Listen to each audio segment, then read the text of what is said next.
Hello and welcome to Indus News live from Islamabad. I am Muneeb Hamid with the news of this hour. Let's begin with the headlines first.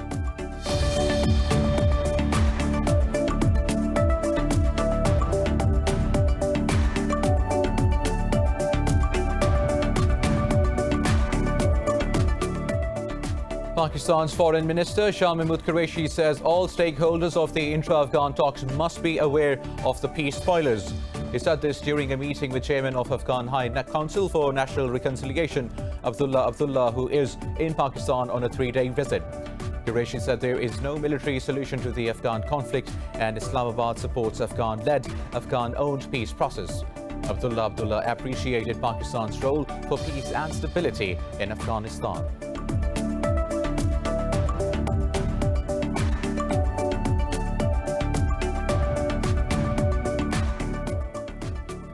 The Taliban say Kabul's refusal to acknowledge the Doha Pact as the base document of the intra-Afghan talks is illegal and a breach of its commitments.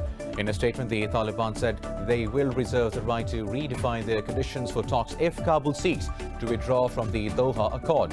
Earlier, another meeting of the contact groups of the Taliban and Kabul ended inconclusively in the Qatari capital.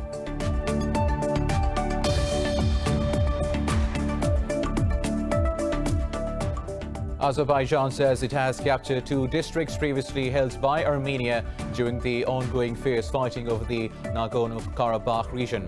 Azerbaijan's envoy to Pakistan, Ali Alizada, said several strategic heights at Murov mountain have also been liberated from Armenia's illegal occupation. At least 23 people have reportedly been killed and several others wounded in the heaviest clashes between the two countries since 2016.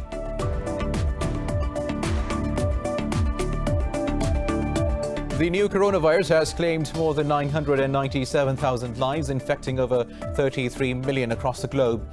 India's coronavirus cases tally has topped 6 million after it reported over 82,000 new infections in the past 24 hours.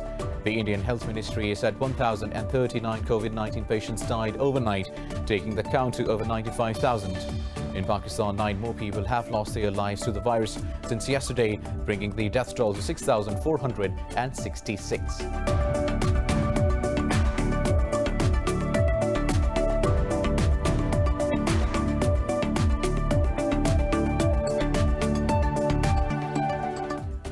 News in detail after a short break. Stay tuned.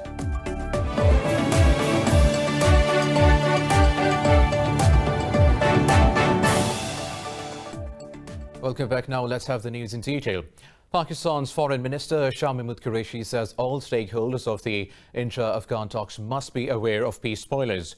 He said this during a meeting with Chairman of Afghan High Council for National Reconciliation, Abdullah, who is in Pakistan on a 3-day visit. Qureshi said there is no military solution to the Afghan conflict and Islamabad supports Afghan-led, Afghan-owned peace process.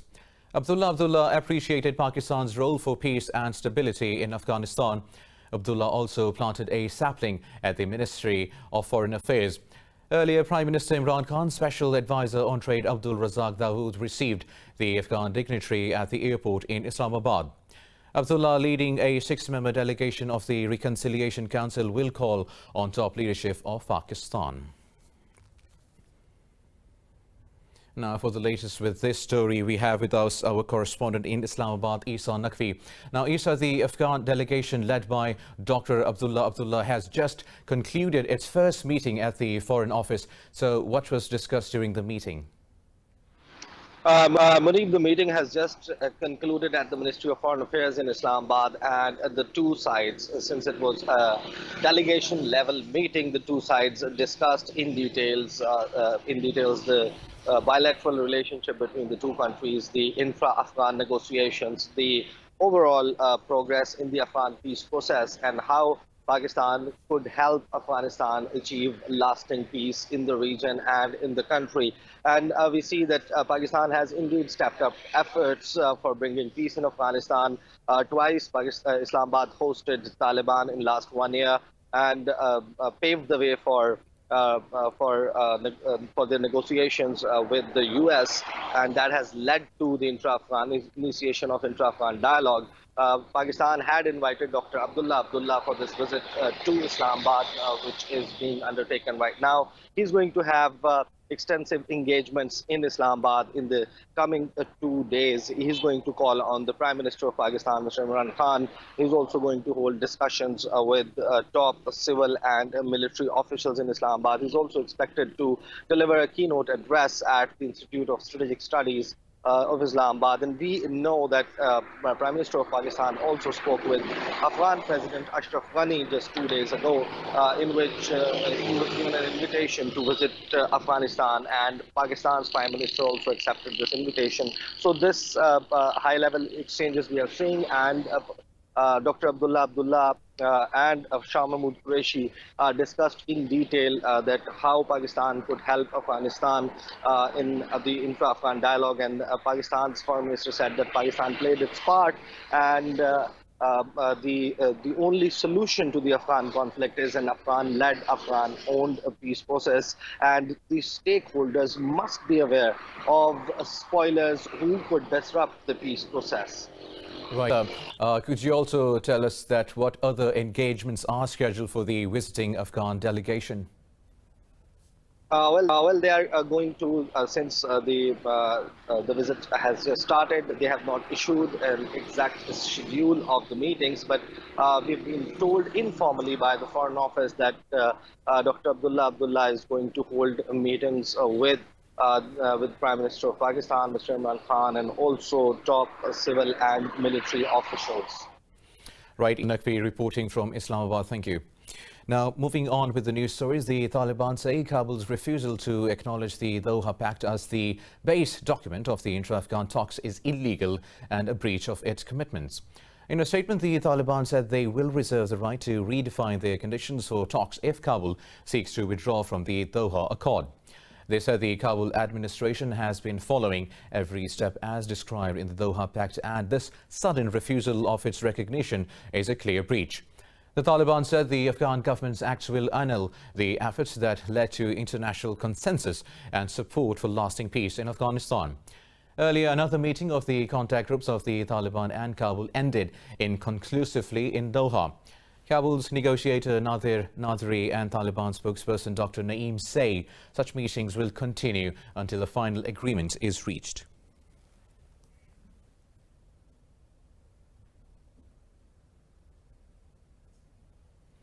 Now, Azerbaijan says it has captured the Fuzuli and Jabrayil districts previously held by Armenia during the ongoing fierce fighting between the two countries. At least 23 people have reportedly been killed and several others wounded. Azerbaijan's ambassador to Pakistan, Ali Alizada, said several strategic heights at Murov Mountain have also been liberated from Armenia's illegal occupation. Azerbaijan declared a state of war in some of its cities yesterday following heavy clashes with Armenian forces in the disputed NagornoKarabakh region. Both sides have reported a total of 23 military and civilian casualties in the worst escalation since 2016.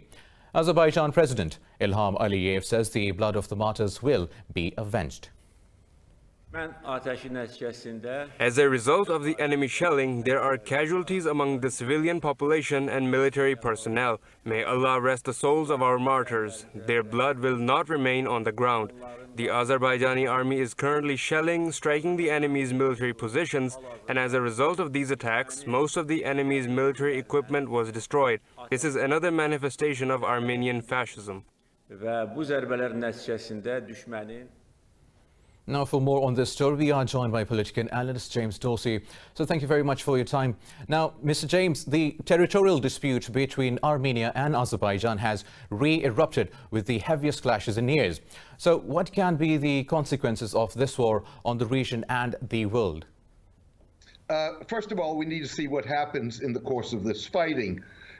Irrespective of who started this, what appears to be the case is that the Azerbaijanis want to use this fighting to roll back Armenian forces from territory, Azerbaijani territory that they occupy, and force Armenia back to the negotiating table. So in many ways, what the impact of this fighting will be is going to depend on what the outcome is of the fighting. Obviously, this is a region that is strategically important. It is a region not only through which energy flows from Central Asia, but which produces energy. Azerbaijan is an energy producer. And it is a region that brings in various external powers. So you have in the vicinity Russia and Iran, which are calling together with France and the United States for a ceasefire. But you also have Turkey, which has long strained relations with Armenia and very long close relations with Azerbaijan, which has clearly sided with the Azerbaijanis in this conflict. James, the world recognizes the Nagorno-Karabakh region as part of Azerbaijan. So how can Armenia defend its claim with a war? Well, I think you've got several issues here. One, in effect, there are two disputed enclaves. One is Nagorno-Karabakh, which is an Armenian enclave inside Azerbaijan, which is recognized as ethnic Armenian, but on Azerbaijani territory and part of Azerbaijan. And in Armenia, you have the area of Nakhchivan, which is recognized as part of Armenia, but is ethnically Azerbaijani. The problem here is that when the fighting started some 30 years ago, Armenia not only occupied Nagorno-Karabakh, but it occupied the territory between the Armenian border and Nagorno-Karabakh and some Azerbaijani territory beyond Nagorno-Karabakh. So in whatever happens, Armenia will ultimately have to withdraw from those territories. The question will be the degree of autonomy that is granted to Armenians in Nagorno-Karabakh and in parallel to Azerbaijanis in Nakhchivan. Right. And lastly, both countries have announced war and militarization in their territory. So how long do you think this fight can prolong? It can go on for a while. That is assuming, or that is not taking external pressure into account. It's going to be external pressure probably that is going to have to arrange a ceasefire. That is certainly true if the Azerbaijani goal is to actually redraw the map, or in any case, return the map to the status ante quo. Right. Now, James Dorsey, thank you very much for talking to Indus News. Now, moving on with other stories, in Belarus, thousands of demonstrators took to the streets in Minsk for a seventh straight weekend, calling for President Alexander Lukashenko to quit. Security forces detained over 50 protesters and fired stun grenades and tear gas to disperse the crowds. A large number of women participated in the protests, with one group chanting in favor of opposition politician Sviatlana Tishnaykoskaya. Unrest in Belarus was triggered by last month's disputed presidential election, which believed to have been rigged in favor of Lukashenko. But the president denies any wrongdoing. Earlier, Belarus accused Western nations of attempting to sow chaos and anarchy in the country. Moving on, Saudi Arabia's Foreign Minister Prince Faisal bin Farhan has discussed regional issues with United States Secretary of State Mike Pompeo. The kingdom's state media said both exchanged views on the strategic partnership between the two countries in a phone call. It said they also discussed joint coordination on dealing with regional and international developments. They reviewed the efforts of the G20 countries, of which the kingdom holds this year's presidency. Earlier, Pompeo held a phone call with his Egyptian counterpart Sameh Shoukry to discuss the Libyan crisis as well as issues of common interest. Cairo state media quoted Shoukry as saying that Egypt is communicating with Libyan parties to implement the ceasefire. Meanwhile, the Saudi foreign minister held a phone call with his Eritrean counterpart Osman Saleh Mohammed. Now, Egypt's President Abdel Fattah al-Sisi has warned against attempts to stoke instability in the country. Sisi's warning follows a recent spat of scattered and small-scale anti-government protests. At a ceremony in Cairo, Sisi said some people are trying to take advantage of the tough measures his government has taken. He said they chose the hard conditions to cast doubts among Egyptians over the government's reforms. Dozens of people took part in a rare protest in recent days in several villages in Egypt. On Saturday, a man was killed in clashes between protesters and police in a village south of Cairo. Now, French President Emmanuel Macron says he will not give up on an initiative to save Lebanon from collapse.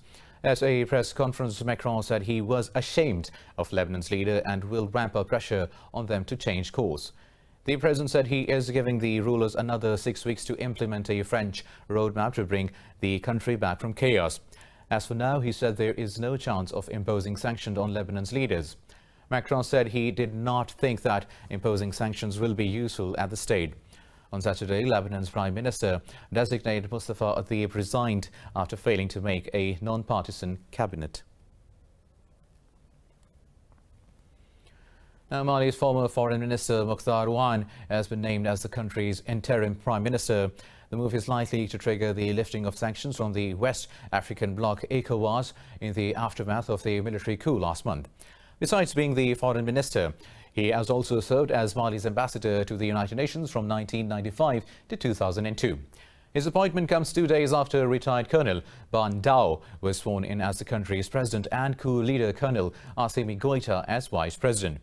The men will be tasked with overseeing an 18-month transition back to civilian rule.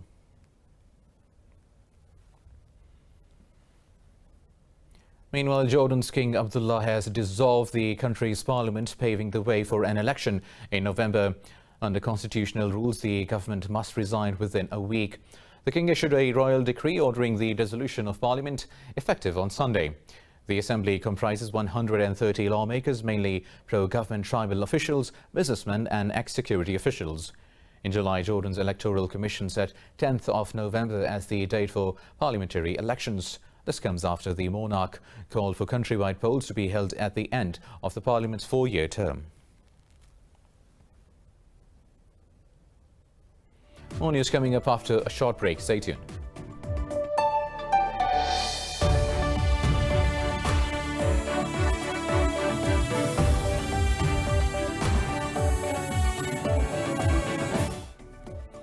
Welcome back now. Moving on with the news stories. 11 people have been shot dead in a bar in the central Mexican state of Guanajuato. The Attorney General's office said bodies of 7 men and 4 women were found in the Gerald del Progreso City's bar. Authorities say another woman was found with gunshot injuries. Police said Guanajuato is ravaged by a turf war between the local Santa Rosa de Lima gang and the powerful Jalisco New Generation cartel. In July, gunmen killed 24 people at a drug rehabilitation center in Guanajuato, marking one of the worst mass killings. President Andrés Manuel López Obrador has pledged to reduce record levels of violence.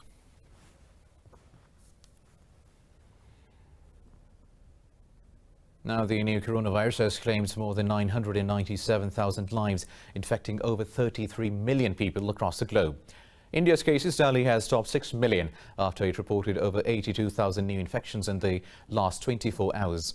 The Indian Health Ministry said 1,039 COVID-19 patients died overnight, taking the count to over 95,000. More details in this report.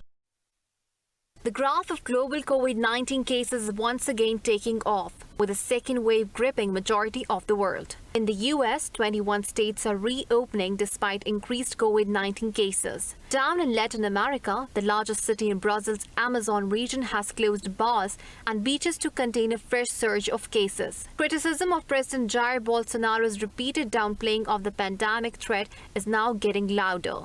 The government must take this seriously and speak the truth, to say what is happening and what is not, for 2 reasons. If it says there is no problem, then we'll receive no help. Secondly, if they say there is no problem, that encourages people to ignore our decrees.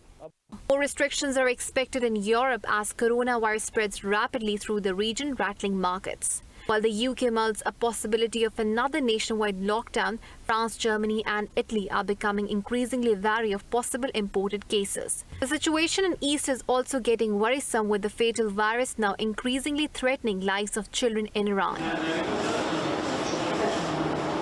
The coronavirus infection rates also show that the number of child infections is increasing, although, like I said, the symptoms in children are different and sometimes diagnosis becomes really difficult.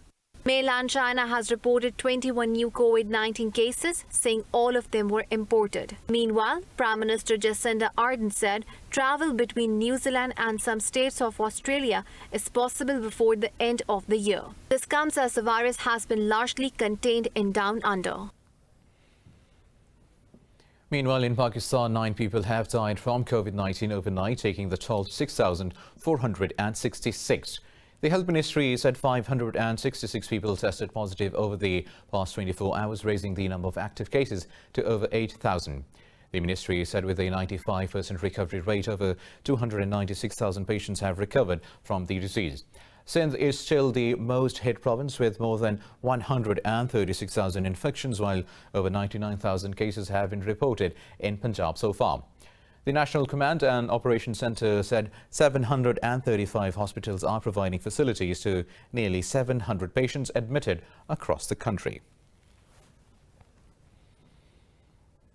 Now, US President Donald Trump has rejected a New York Times report claiming that the billionaire paid only $750 in federal income taxes in 2016 and 17. After stirring up a controversy in the 2016 presidential poll, Donald Trump's tax returns have once again returned to haunt his bid for re-election in November. Addressing a press conference, Trump called the report as fake news, saying he paid his taxes. The US president also pledged to make his tax returns public. You have people in the IRS, they treat me very, very badly, but they're under audit. And when they're not, I would be proud to show, but that's just fake news. The New York Times tried it, the same thing. They want to create a little bit of a story, they're doing anything they can. Not only that's the least of it. I mean, the stories that I read are so fake, they're so phony. The New York Times claims it obtained data of Trump and his business empire covering over 2 decades. The report accuses Trump of paying 0 income taxes in 10 of the last 15 years, despite claiming income close to $435 million in 2018's financial disclosure. It said Trump was able to minimize his tax bill by reporting heavy losses across his business empire. In a statement, House Speaker Nancy Pelosi said the latest revelations about Trump's taxes showed his disdain for America's working families. The report comes ahead of the first of 3 presidential debates on Tuesday and weeks before the November 3rd presidential election. Well, now a US judge has blocked President Donald Trump's orders to ban downloads of Chinese short video app TikTok. Nominated by President Trump last year, District Judge Carl Nichols issued a temporary injunction following TikTok's request.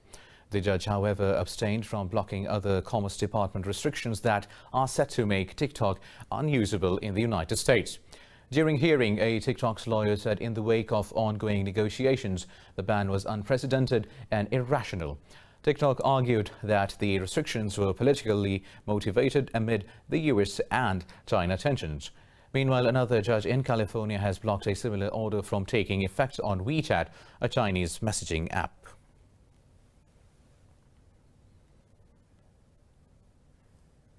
Moving on now, Saudi Arabia says the G20 Leaders Summit will be held virtually on the 21st and 22nd of November.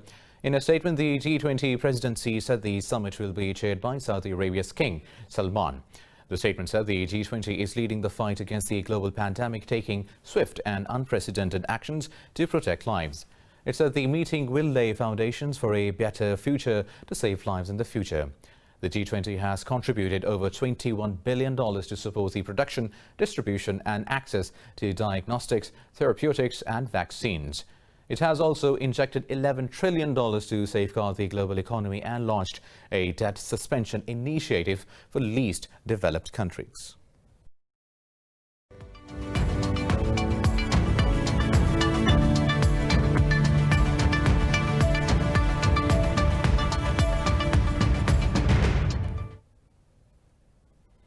Now, European stocks have bounced back from their worst week since mid-June after strong economic data from China helped lift sentiment in the Asian session. The pan-European stock 600 jumped over 1.5%, with banks surging nearly 4% to lead gains. London's FTSE 100 has gained over 1%. In Italy, the FTSE MID has added over 1.5%. Frankfurt's DAX has climbed over 2%, while the CAC 40 in Paris has advanced close to 2%. All sectors and major bourses have entered positive territory. Earlier Asian markets traded mixed, with Australian Chinese stocks trading, while Japanese, Hong Kong and South Korean bourses gaining.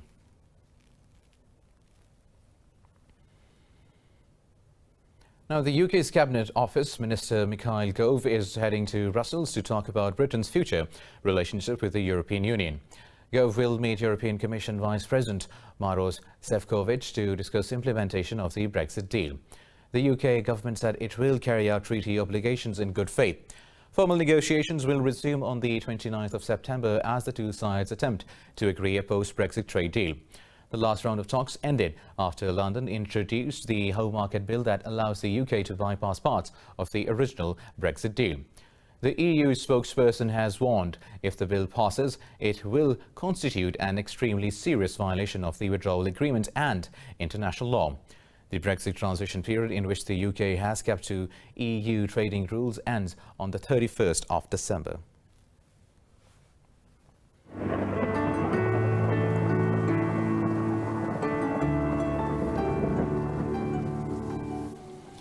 And now let's have a look at the weather updates across the globe.